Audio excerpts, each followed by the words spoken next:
Esta ponencia ha sido presentada al Congreso Internacional de Innovación Docente, Educación y Transferencia del Conocimiento, CINECO, a su simposio S08B, Innovación Docente y Educativa en Historia y Humanidades, sección B. Lleva por título Pasado analógico y presente digital de las fuentes geohistóricas, la informática como tecnología al servicio de la explotación científica. Y ha sido firmado por Sara Cortés Dumont, de la Universidad de Jaén, Daniel David Martínez Romera, de la Universidad de Málaga, e Israel David Medina Ruiz, de la Universidad de Málaga.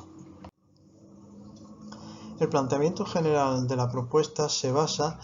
en la necesidad de garantizar la preservación de las fuentes documentales a lo largo del tiempo, especialmente en un país como España, que cuenta con una documentación histórica muy profusa y variada a lo largo y ancho de todo su territorio, y cuyo paso del tiempo, para el que el paso del tiempo es una amenaza real, por cuestiones que tienen que ver con la propia degradación de la materia sobre la que se sostiene. En este sentido, encontramos que el desarrollo de las tecnologías de la información y la comunicación en las últimas décadas ofrecen grandes oportunidades para garantizar la preservación de cara a las nuevas generaciones, a las generaciones futuras, que puedan seguir disfrutando y teniendo acceso a las mismas, porque todavía están muy lejos de haber agotado su posibilidad su fuente de conocimiento explicativa del pasado. En este sentido, las tecnologías también pueden ofrecer una mayor accesibilidad a expertos y no iniciados. Aquí queremos subrayar que no solo debe pensarse,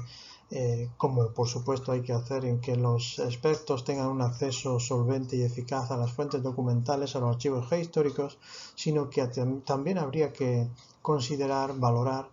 un mayor acercamiento de la población, de la sociedad civil, a las mismas como una garantía de su preservación. La sociedad velará mejor por cuidar y preservar aquello de lo que considera forma parte de su propio legado.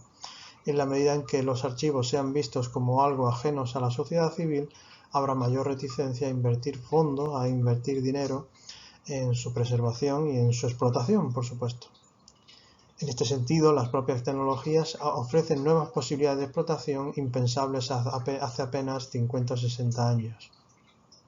El trabajo documental de papiro, de papel, si se quiere, de pliego, es muy lento, muy metódico, muy minucioso y requiere de una gran constancia a lo largo del tiempo para volúmenes que en realidad son pequeños o exiguos en comparación con la totalidad.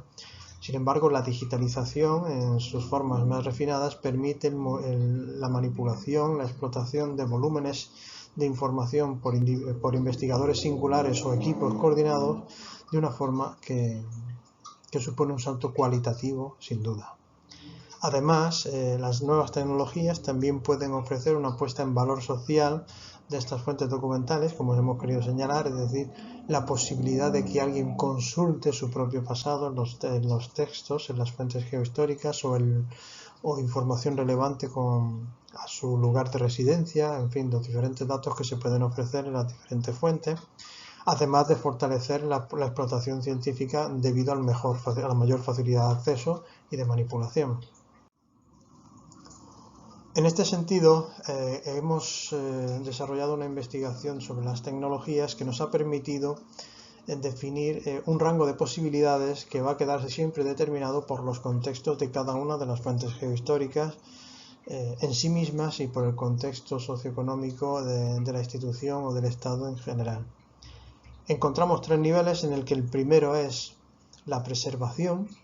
la tecnología que permite la preservación de la fuente. Su única función o su principal función aquí es garantizar el legado a las generaciones venideras, tanto científicas como no iniciadas, y tiene que ver con un escaneado literal de los documentos tipo fotografía, en el que la información sigue siendo digital, pero no hay un tratamiento fino de la misma. Es simplemente una colección de imágenes de un documento escrito, de una representación gráfica o cartográfica, pictórica, con unas limitaciones de manipulación significativas, pero que garantiza que esa imagen puede perdurar en el tiempo y almacenarse de una manera muy eficaz, incluso aunque la fuente original pueda estar ya muy deteriorada o se haya podido extraviar o deteriorar finalmente con el tiempo. Luego encontramos un segundo grupo de tecnologías. El anterior tiene que ver básicamente con escaneos de imágenes. Un segundo nivel de tecnología que hemos denominado de interacción básica permite ya una consulta asistida porque se produce una conversión analógico-digital. Es básicamente lo que permiten las aplicaciones informáticas de OCR, es decir, la conversión del texto escrito en texto interpretable digitalmente. Es cuando a una imagen escaneada se le intenta reconocer el texto escrito para que quede almacenado en un formato que nosotros podríamos manejar con un documento de textos, por ejemplo. De esta forma ya se pueden utilizar consultas limitadas con un buscador para buscar palabras, frases, normalmente con ciertas dificultades porque la tipología, la grafía modifica mucho las posibilidades de lo mismo dependiendo de las épocas, del notario, de la persona que haya redactado. Pero en cualquier caso, tanto en este sentido como incluso en las propias imágenes que pueden ser vectorizadas hasta cierto punto, es posible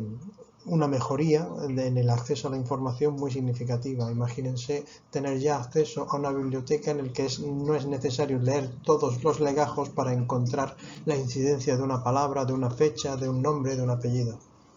de un oficio. Y finalmente encontramos la interacción avanzada. Aquí se produce el almacenamiento óptimo de la información, se produce un almacenamiento normalmente en modelo de estrella o distribuido, o en data warehouse, que desde el punto de vista informático es muy eficiente, pero lo interesante para el especialista, el historiador, el geógrafo, cualquier persona interesada en acercarse a este tipo de cuestiones con fuentes geohistóricas, es que permite una manipulación y una explotación sin precedentes. De un lado, se permite una manipulación ya no solo mediante consultas elementales, como puede ser un buscador de textos, sino que se pueden utilizar la información almacenada en la base de datos como parte de un lenguaje de programación, es decir, son partes que se pueden acceder programáticamente y desarrollar relaciones de información, cruces de información muy potentes. En este sentido, la explotación cartográfica que se puede derivar de esa información cuantitativa y cualitativa almacenada en los archivos es muy importante, sobre todo porque además permite el trabajo con grandes volúmenes de datos. Tengan presente, por ejemplo, lo que podría suponer una digitalización completa y avanzada del archivo de Simancas, del archivo de Indias, cuestiones como el catastro de Ensenada que se están desarrollando en la actualidad permiten atisbar las posibilidades de este tipo de cuestiones. En conclusión, y para no extendernos, consideramos que las posibilidades son muchas, pero evidentemente en un país con una potencia archivística tan grande como España, los recursos son limitados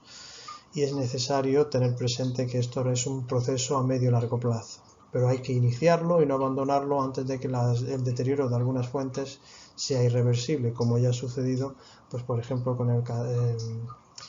catastro del Marqués de la Ensenada, que tiene partes enteras que se han ido perdiendo con el tiempo por avatares del destino, tanto del carácter social como guerras o cuestiones puramente físicas como inundaciones y calamidades de este tipo.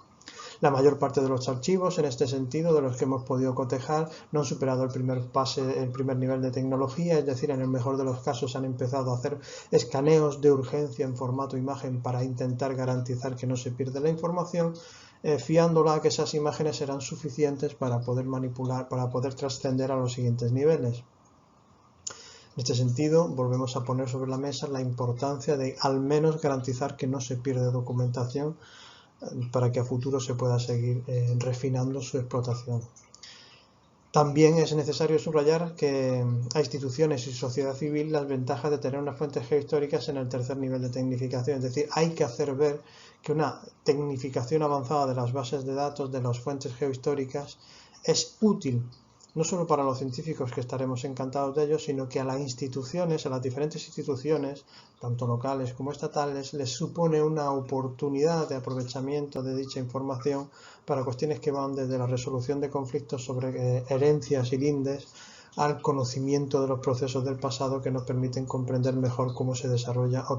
qué condicionantes se deben enfrentar en determinados contextos geográficos e históricos. Por supuesto, que la sociedad civil valore y considere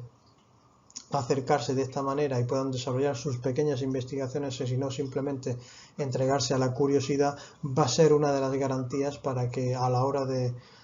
soportar con fondos este tipo de procedimientos no haya problemas o por lo menos no haya tantas reticencias. En la medida en que el campo forma parte de la sociedad, el campo será cuidado. En la medida en que el campo se plantea como una dialéctica con la sociedad, el campo será olvidado. Muchas gracias por su atención.